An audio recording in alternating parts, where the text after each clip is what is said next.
On a school trip, my best friend asked, if you had to choose between your mom and girlfriend to live, who would you pick? I responded, bros before hoes, but moms before all, and everyone cracked up. Jason didn't smile, though. His face drained of color like I'd just confessed to murder. He grabbed all his stuff and moved 3 rows up the school bus without a word. Jason, what's wrong? I was just kidding, I called after him, but he wouldn't turn around. That's when I heard it. Stacy, my girlfriend's best friend, was crying her eyes out in the back row. When I turned to look, her friend whispered urgently in her ear, and she glanced at me before crying harder. Okay, that was definitely weird. I started to wonder whether my joke was really that offensive. That's when my phone buzzed. 3 missed calls from Dad, but there was no signal. And at the red light, I caught the bus driver wiping his eyes in the rearview mirror. In my 3 years of knowing him, the most emotion he'd shown was mild annoyance when kids left trash on the seats. A cold feeling crept into my stomach. I got up to go talk to Jason, but Mrs. and Fitzharris blocked the aisle. Sit down. We're moving. I just need to... sit. Down. I'd never heard her voice like that. I sat. But the second we got to the destination, I cornered Jason. Dude, what is going on? He backed away. Nothing. I need space. Bruh, I was just kidding. I don't know if I'd pick my mom or my girlfriend. Why did you have to tell everyone what I said? Sid appeared out of nowhere and pulled me aside.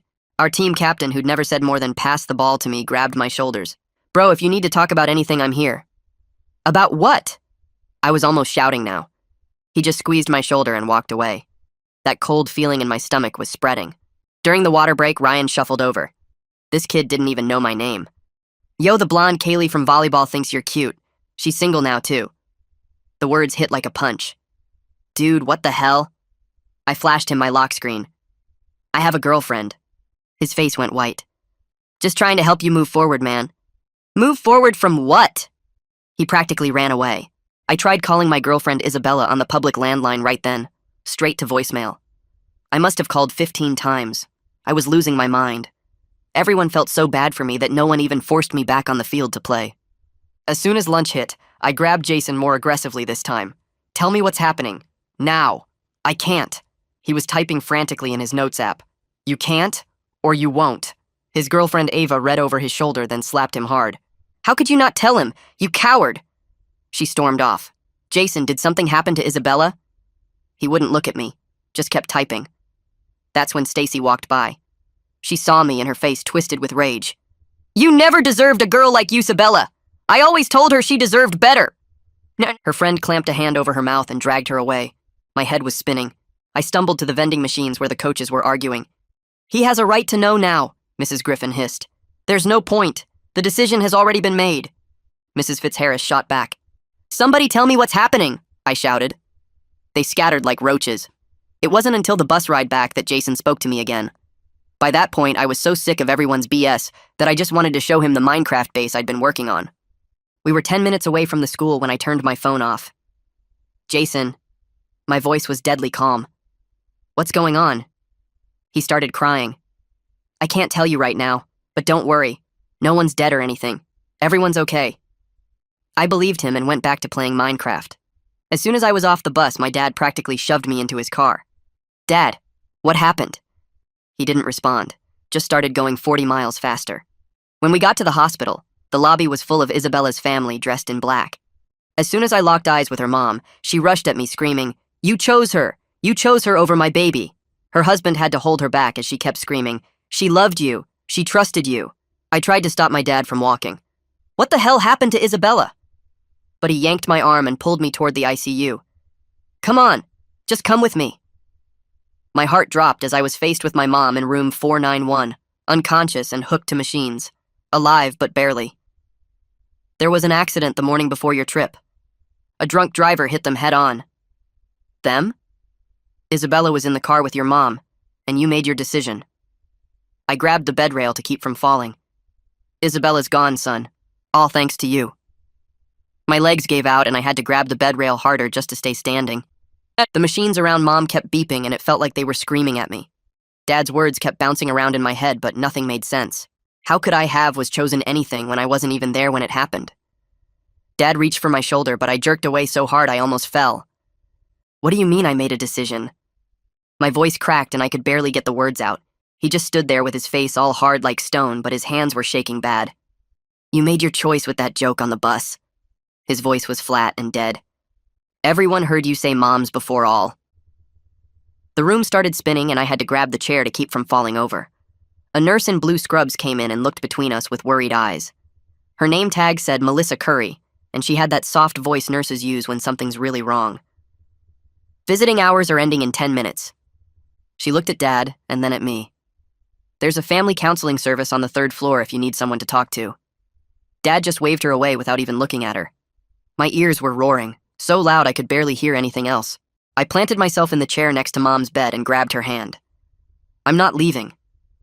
The words came out harder than I meant them to. Melissa looked uncomfortable and left to get someone else. A few minutes later, this big security guard showed up with kind eyes and a name tag that said Tyler Hudson. "I know this is hard, son." He put his hand on my shoulder real gentle. "I lost my wife 2 years ago, so I get it." He helped me stand up even though my legs felt like jelly. "You can come back first thing tomorrow morning, I promise." He walked me to the door, and I wanted to tell him that I killed my girlfriend with a stupid joke, but the words wouldn't come out. Dad grabbed my arm and pulled me toward the elevator without saying anything. The ride home felt like it took forever, and Dad kept trying to talk. The doctors had to make quick decisions. His knuckles were white on the steering wheel. They could only save one of them. I pressed my face against the cold window and watched the streetlights blur past. My brain kept replaying every second on that bus. Jason knew Isabella was dying while I was showing him my stupid Minecraft builds. My phone buzzed in my pocket, and when I looked, there were 57 unread messages. The second we got home, I ran straight to my room and locked the door. My hands shook as I opened the messages, and most of them were people saying they were sorry for my loss. But then I saw one from a number I didn't know that just said murderer, and my stomach dropped. Another one from some girl in Isabella's friend group asked how I could choose like that. My fingers were shaking, so bad I could barely hit the delete button. I threw my phone across the room and it hit the wall with a crack. I laid on my bed staring at the ceiling, and that moment on the bus kept playing over and over. "Bros before hoes, but moms before all," kept echoing in my head until I wanted to scream. Around 3 in the morning, I heard Dad on the phone downstairs and his voice kept breaking. "We need to arrange the service for Isabella." There was a long pause. "No, my wife is still in critical condition." He started crying, and I'd never heard him sound like that before. I didn't sleep at all, and when the sun came up, I snuck out before Dad woke up. The bus to the hospital smelled like old coffee and sadness. Tyler was at the entrance checking badges, and his face lit up when he saw me. "You're here early." He walked me up to the ICU and talked about how nice the weather was getting. He didn't mention anything about yesterday, which made me like him even more. Melissa was back on shift, and she pulled me aside before I went into Mom's room. "Your mother's condition is stable, but still critical." She touched my arm real soft. "No signs of waking up yet, but that's not unusual with this kind of trauma." She walked me to Mom's bedside and adjusted one of the machines. "You should talk to her." She smiled at me. "Sometimes comatose patients can hear their loved ones, and it helps." I sat down and tried to say something, but all that came out was, "I'm sorry," over and over until my throat hurt.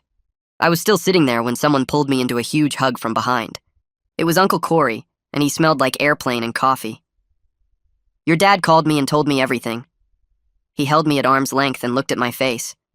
I drove straight to the airport and got on the first flight. His eyes were red and puffy. "Do you think I killed Isabella?" The words just fell out of my mouth. His face went completely white and he grabbed my shoulders hard. "Absolutely not." He shook me a little bit. "Don't you ever think that." Uncle Corey kept holding my shoulders and looking at me real serious, but I couldn't stand being in that hospital room anymore, so I pulled away and walked toward the door. He followed me down the hallway past all the beeping machines and nurses rushing around with clipboards. We sat in the waiting room for a while, and he kept trying to talk, but I just stared at the floor, counting the tiles over and over. The next morning, Corey showed up at our house super early and told Dad I needed to go to the school, that sitting around thinking about everything would make it worse. Dad didn't even argue, just nodded and went back to staring at his coffee cup. Corey drove me in his rental car and kept glancing at me every few seconds like I might jump out at a red light or something. When we pulled up to the school, I sat there for a minute watching all the kids walking in like nothing had happened, like the world hadn't completely changed. Corey reached over and squeezed my shoulder before I got out. The second I walked through those double doors, everything went quiet. Every single conversation stopped and hundreds of eyes turned to stare at me. Some kids looked sad, others looked scared, and a few had this weird, angry look that made my stomach hurt. I kept my head down and walked straight to my locker, fumbling with the combination 3 times before it finally opened. Jason appeared next to me looking like he hadn't slept in days, his eyes all red and puffy. He opened his mouth to say something, but then Stacy came out of nowhere screaming at the top of her lungs about how I was a monster who picked my mom over Isabella. Jason jumped between us and pushed her back while she kept screaming and crying. Teachers came running from every direction and pulled Stacy away while she kept yelling that Isabella loved me and I killed her. The principal showed up and grabbed my arm, pulling me toward his office without saying anything. Inside, there was this woman with glasses and a soft voice who introduced herself as Elena Gray, a grief counselor. She started talking about trauma and how our brains process loss, and kept using this phrase about the choice I made that made me want to punch the wall. I stood up and walked out while she was still talking about coping mechanisms. The hallway was empty since everyone was in class, so I went to the cafeteria and sat at an empty table in the corner. When lunch came around, I stayed in that same spot watching everyone else eat and talk like normal people. Sid walked over and sat down without asking, putting his tray next to mine even though I didn't have any food. He said the whole team was there for me if I needed anything, and I asked him straight up if he knew on the bus what had happened. He looked down at his sandwich and mumbled something about adults telling them not to say anything.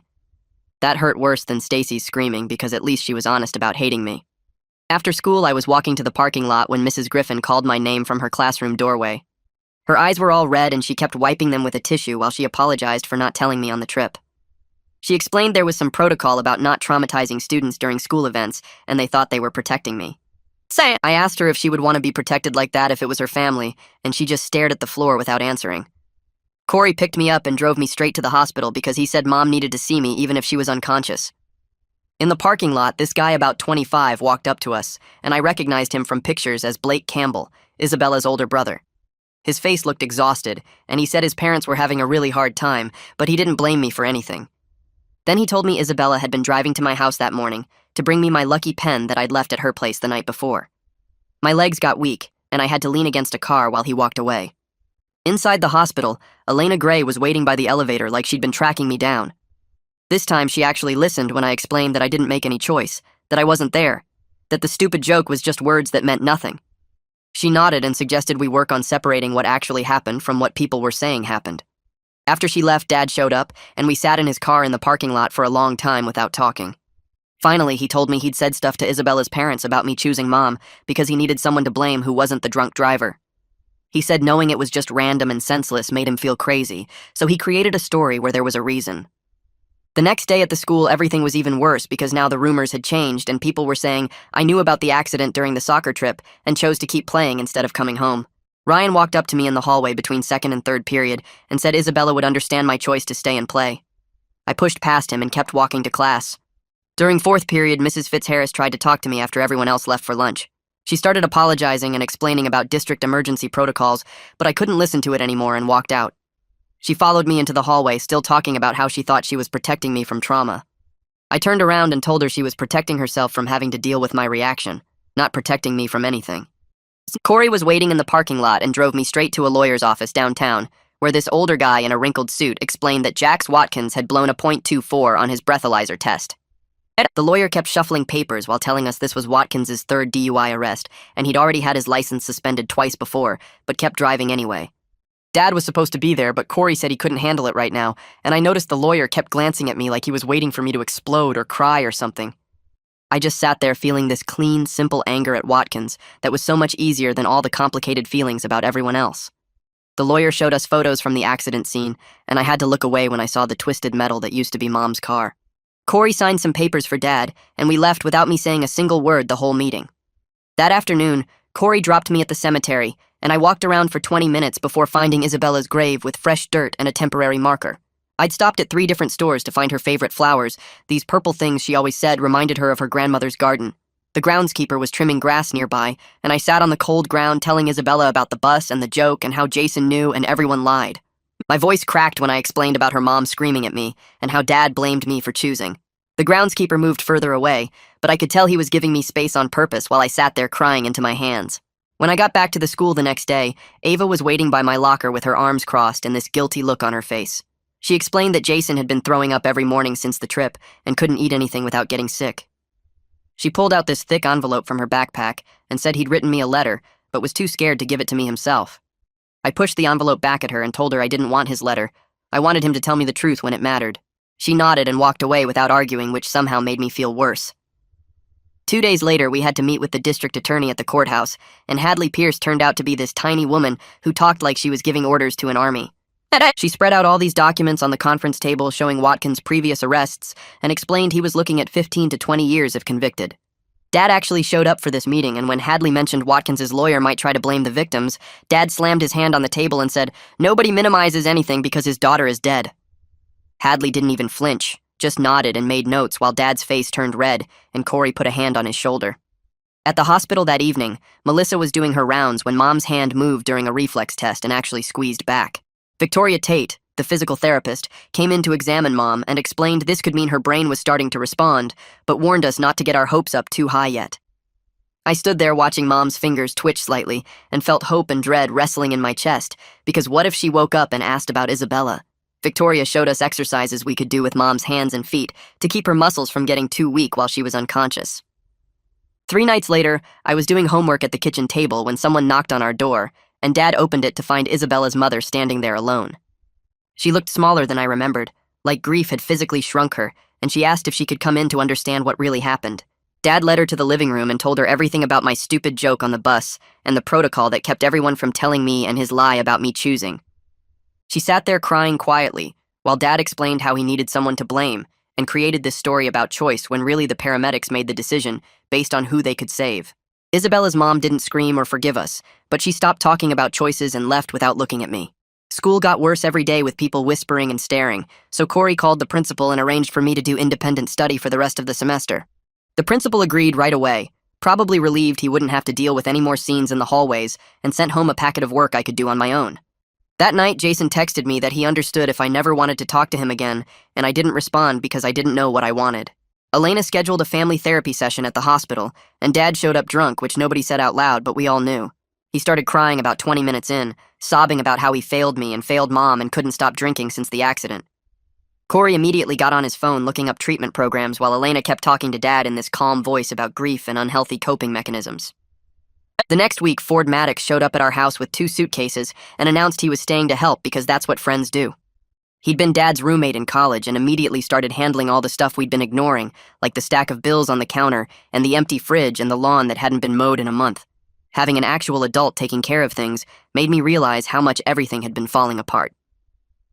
The preliminary hearing for Jax Watkins happened 3 weeks later, and I had to sit in the witness chair describing the last time I saw Isabella. Watkins' lawyer kept trying to suggest that maybe the victims weren't wearing seatbelts or that Mom might have been speeding, but Hadley objected every time, and the judge sustained it. When I looked at Watkins sitting at the defense table, he stared at the floor the whole time and wouldn't make eye contact with anyone. After my testimony, I had to sit in the gallery while they went through the evidence, and I watched Watkins' shoulders shaking like he was trying not to cry. The judge called a recess, and I practically ran to the bathroom where I threw up everything I'd eaten that morning. When I got back to the hospital that afternoon, Mom's eyes were open for the first time since the accident. She wasn't really awake or anything, just staring at nothing, but Melissa said it was a good sign and told us to keep talking to her. I sat there for 3 hours telling Mom everything about Isabella dying, and Dad's lie about me choosing, and how everyone on the bus knew except me. Her eyes moved toward my voice once, and I took that as forgiveness, even though the doctor said it was probably just reflexes. Blake started texting me that night with updates about his parents going to counseling and his mom starting medication for depression. He said they were slowly accepting that blame wouldn't bring Isabella back, but they still didn't want to see me yet. Maybe someday was what he wrote, and maybe was better than the never I expected.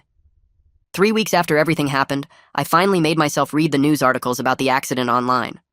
The details made me sick all over again, with the drunk driver hitting them at 60 miles per hour and Isabella dying on impact while Mom had to be cut out of the car with special tools. The stupid joke I made on the bus felt even more meaningless when I read about the actual metal-crushing actual bodies. Cindy Walker from the insurance company showed up at our house with a briefcase full of papers about settlements and policy limits. She sat at our kitchen table reducing Isabella's whole life and Mom's injuries to dollar amounts while Dad signed papers without really looking at them. I wanted to scream that you couldn't put a price on a 17-year-old girl who was bringing me my lucky pen, but I just sat there watching Dad's hand shake as he signed. 2 days later, Jason showed up at my front door holding this thick envelope, and his hands were shaking, so bad he could barely hold it. The letter was 10 pages of him explaining how the adults made him promise not to tell me, and how he threw up 3 times on the bus from keeping the secret. I didn't forgive him right then, but I also didn't slam the door in his face, which was progress, I guess. At the hospital the next morning, a social worker pulled Dad and me into a conference room to discuss Mom's long-term care needs if she recovered. She talked about months of rehabilitation and possibly needing permanent assistance with daily tasks, and the costs were so huge, I stopped listening to the actual numbers. Corey was already on his laptop researching programs and support groups and disability benefits before the social worker even finished talking. We were lucky to have him handling all the stuff Dad and I couldn't even think about. Blake texted me again saying Isabella's parents wanted to meet with us about doing a victim impact statement together for the sentencing hearing. Dad agreed right away, but I felt my whole body go cold thinking about facing them in court after everything. Elena started working with me twice a week to prepare emotionally for the hearing and for seeing Isabella's parents again. She had me practice what I would say and how to handle it if they screamed at me again, which seemed pretty likely. A few days later, Mom became more alert and actually recognized us when we walked in the room. She looked confused about where she was and kept trying to ask questions, but her voice was too weak to understand most of it. The doctors pulled us aside and said we absolutely couldn't tell her about Isabella yet because the stress could cause major setbacks in her recovery. Living with that secret when she'd look at me with those confused eyes made me feel like I was drowning in lies all over again. That week at the school, some kids organized a memorial fundraiser for Isabella's family and Mom's medical bills without anyone asking them to. Even Stacy participated, though she wouldn't look at me or talk to me directly and left whenever I entered a room. The kindness from people I barely knew made me lose it, and I ended up crying in the bathroom for 20 minutes while some freshmen stood guard outside. Then Hadley called with news that Jax Watkins was pleading guilty to vehicular manslaughter and DUI charges to avoid trial. She said it was good because we wouldn't have to go through a traumatic trial, and justice was guaranteed with his guilty plea. It didn't feel like justice, though, when Isabella was still dead and Mom was still broken and nothing about any of it felt like the right outcome. Ford showed up at our house 3 days later and cornered Dad in the kitchen while I was making breakfast. He kept his voice low, but I heard every word through the thin walls as he told Dad he was drinking himself to death, and if he didn't get help immediately, Ford would file paperwork to have him committed for psychiatric evaluation. Dad's coffee mug hit the counter hard, and he stormed out, but Ford followed him all the way to the garage, not backing down, even when Dad yelled at him to mind his own business. That afternoon, Dad Doctor drove himself to his first AA meeting at the community center downtown and came back 2 hours later looking smaller somehow. His shoulders slumped as he walked straight past me to Mom's hospital room, where I heard him through the door apologizing to her unconscious form for everything he'd done wrong. The next morning, Victoria wheeled Mom into the physical therapy room for her first real session, and I watched through the window as Mom tried to lift her legs off the mat. Her face twisted with effort, but her left leg barely moved an inch before dropping back down, and she started crying from frustration, while Victoria kept her voice steady and encouraging, demonstrating the exercises again. Mom tried 3 more times before her whole body started shaking from the effort, and I had to step outside because seeing her that weak made my chest feel like it was caving in. 2 weeks passed with Dad going to meetings every night, and Mom struggling through therapy sessions before Hadley called to say the sentencing hearing was scheduled for the following Monday. We arrived at the courthouse early, but Isabella's family was already there, her mother clutching a folder of papers while her father stared at the floor. The bailiff called us into the courtroom, and Isabella's mother stood first, her voice shaking as she read from her prepared statement about her daughter's dreams of becoming a nurse, her volunteer work at the animal shelter, her plans for college that were destroyed by one man's decision to drive drunk. When she mentioned that Isabella had been on her way to bring me my lucky pen for a test, I had to put my head down on the table while Dad's hand found my shoulder, and for once I didn't pull away from his touch. The judge called my name next, and I stood on legs that felt like water, reading my own statement about losing my girlfriend. And almost losing my mother. About the guilt that wasn't really mine but crushed me anyway, about how Jax Watkins had destroyed multiple lives for the price of a few beers. Watkins actually looked at me this time from behind the defendant's table, his lips moving to form the words, "I'm sorry." But sorry didn't bring Isabella back or fix Mom's broken body. The judge took 20 minutes to review everything before sentencing him to 15 years in state prison with no possibility of early release, and Watkins's mother started sobbing in the gallery while his lawyer packed up his briefcase without a word. Outside the courthouse, Isabella's father approached me while his wife waited by their car, and he told me they were moving to Arizona to start fresh somewhere without memories on every corner. But he wanted me to know they didn't blame me anymore because blame wouldn't bring their daughter back. He said his wife couldn't say it yet, but she was trying to forgive, working with her therapist to let go of the anger that was eating her alive. And then he shook my hand, before walking back to their car where his wife was already crying again. 3 days later, Mom was finally alert enough to notice things beyond her immediate pain. And she asked where Isabella was, why she hadn't visited, and Dad and I looked at each other before I sat on the edge of her bed and told her everything. She cried for 3 straight hours, not just for Isabella, but for what I'd been carrying alone. And she made me promise through her tears to stop blaming myself for other people's lies and decisions, because the only person responsible for Isabella's death was the man now sitting in a prison cell. School started again the last week of August, and I decided to go back instead of doing online classes because hiding wouldn't change anything. Some kids still whispered when I walked by and pointed at me in the hallways, but others treated me normally, which was all I wanted after months of being either pitied or blamed.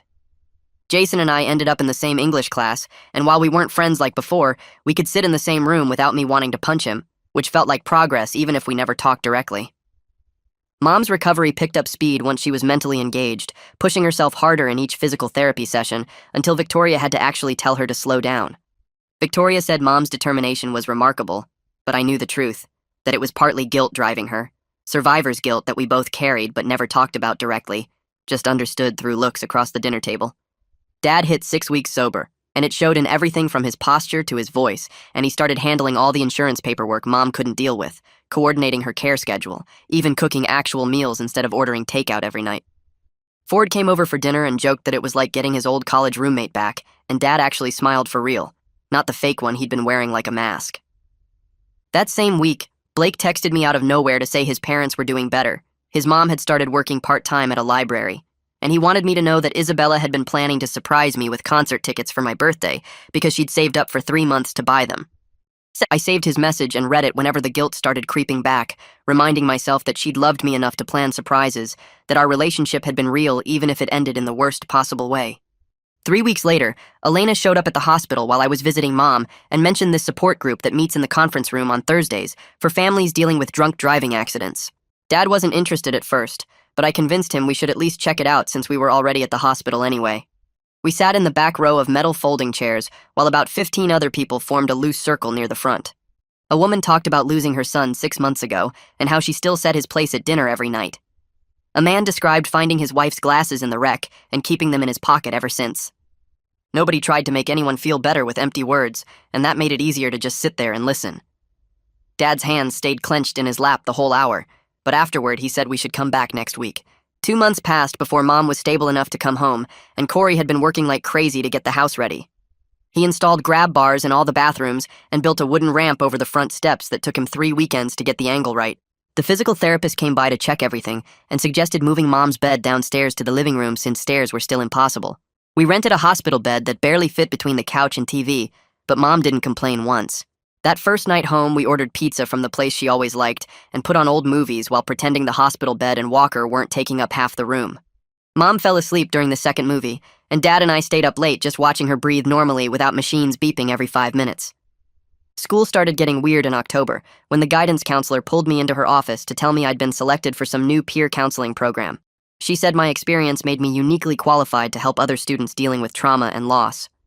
The training sessions were every Tuesday after school in the library, and when I walked in that first day, I saw Stacy already sitting at one of the tables. We hadn't talked since she screamed at me in the hallway, but now we had to do trust exercises and practice active listening together. She wouldn't look at me during the role-playing scenarios, but when we had to list coping strategies, she wrote, "Accepting that blame doesn't bring people back," and slid the paper toward me. Spring came, and suddenly everyone started acting strange around me again like they did right after the accident. Teachers kept asking if I needed extensions on assignments, and kids I barely knew would pat my shoulder in the hallway. It took me 3 days to realize the anniversary was coming up, and everyone had it marked on their calendars. Mom noticed too, and suggested we visit Isabella's grave together on the actual day, instead of avoiding it. We drove there early in the morning before anyone else would be around, and Mom used her walker to slowly make her way across the grass. She sat on the bench they'd installed near the headstone and talked to Isabella like she was sitting right there with us. She apologized for being in the car that day, and for surviving when Isabella didn't, and for not being able to protect her. She said she knew Isabella would want us to stop carrying guilt that belonged to a drunk driver alone. I believed her for the first time. The peer counseling training continued, and Jason ended up joining the program too, which made Tuesdays even more awkward. During one session about communication, he suddenly turned to me and started talking about the nightmares where he sees my face when I found out the truth. He said he wakes up wanting to go back and tell me on the bus no matter what the adults said. I told him I understood following orders because we were kids, and the adults were supposed to know better. But that didn't mean our friendship could just go back to normal. He nodded, and we went back to the worksheet about boundary setting. Mom started working from home in May, once she could sit at the computer for a few hours without getting exhausted. Her company set up video call software and sent a special chair that supported her back properly. Watching her lead meetings from our dining room table while still needing help getting dressed in the morning showed me that recovery meant different things. She couldn't drive yet, and walking to the mailbox left her winded, but she could still write code and manage her team. Victoria said this kind of determination was rare, but I knew Mom just needed to feel useful again after months of being a patient. Blake texted me a photo of a card his parents had sent through him, with just their signatures and a short note saying they were in therapy and finding peace. Mom asked to see it and immediately went to the craft store to buy a frame that she hung on the wall behind her desk where she could see it during video calls. The card just said, "Thinking of you," but Mom treated it like it was precious. Dad hit 90 days sober right before Memorial Day, and Mom insisted on throwing a party, even though she could barely stand long enough to frost the cake she made. Ford gave this speech about second chances and how proud he was of Dad for doing the work. Even Jason showed up with his mom and brought a photo album he'd made of pictures from before everything went wrong. There were shots of our middle school science fair project, and that time we all went camping and nobody could figure out how to set up the tent. Looking at those photos felt like looking at different people living in a different world. The peer counseling program officially launched, and they assigned me to work with this freshman named Edwin, whose older brother had died in a car accident over winter break. He sat in the counseling office picking at his backpack straps while I tried to remember the active listening techniques from training. I ended up just telling him about carrying guilt for something that wasn't my fault and watching his face change as he realized someone else understood. We met every week, and slowly he started talking about his brother without crying and even laughed once when sharing a funny memory. Helping him untangle his grief helped me understand my own better than any therapy session.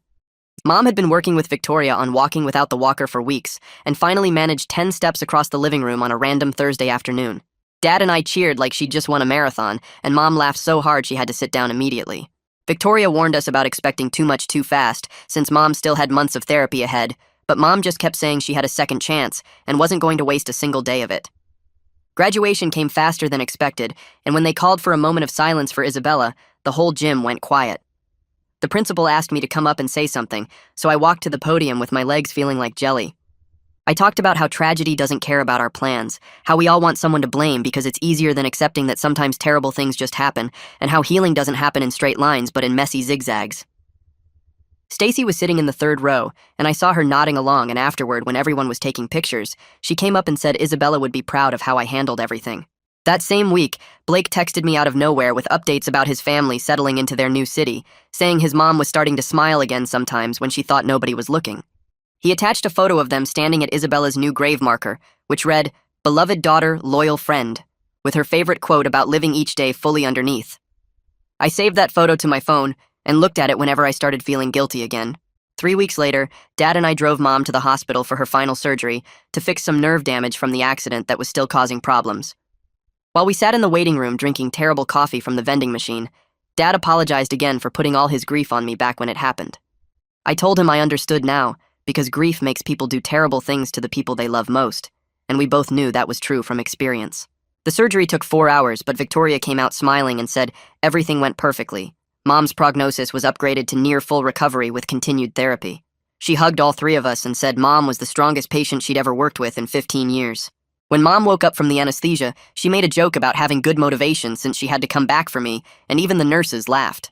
2 days after that, Jason and I walked across the graduation stage together. Not best friends anymore, but something different. Maybe survivors of a different kind of tragedy. His parents found me afterward and thanked me for eventually forgiving him, his mom crying a little as she said she knew how hard it must have been. Standing there in my cap and gown, I realized the forgiveness was as much for me as it was for him, because carrying that anger was just another weight I didn't need. Summer passed in a blur of Mom's therapy sessions and Dad's AA meetings, and before we knew it, the 1-year anniversary was approaching. Our family went to the memorial service the town held for drunk driving victims at the courthouse square, where they read Isabella's name along with 11 others who died that year. I didn't cry this time, but felt grateful instead that she was in my life at all, even if it ended way too soon. Mom's physical therapy graduation happened 2 weeks later, and she walked across the makeshift stage in the therapy center with no walker or cane, just her own strength carrying her forward. Dad cried openly watching her, and I wasn't embarrassed because we'd earned these tears through everything we'd survived. The other patients cheered, and Mom waved like she'd just won an Oscar, making everyone laugh through their own tears. By the time fall came, life had settled into something like normal with Mom back at work full-time, with some accommodations like a special desk chair. And flexible hours, Dad still sober and actually present for family dinners, and me starting college at the local campus so I could stay close to home. Isabella's parents sent a Christmas card that December, with just their signatures inside, no message. But that was enough because it meant they were still out there, still healing, still finding their way forward. We were all still here, still working through it, still moving forward one day at a time, And maybe that was the best any of us could hope for after everything that happened. Thanks for sticking with me through all these strange twists and turns today. Definitely made it more interesting sharing the questions together. Like the video, it helps more than you think.